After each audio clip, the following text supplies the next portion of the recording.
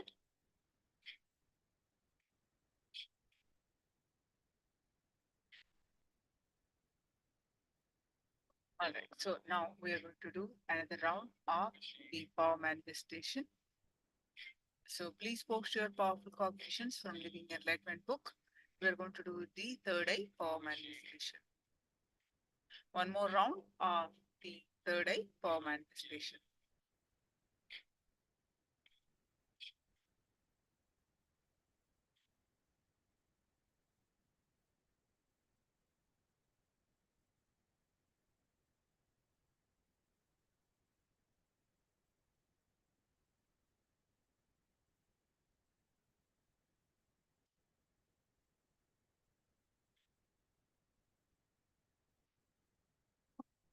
Now, please sit straight with your head, neck, back, straight line. Please sit straight with your head, neck, back, straight line.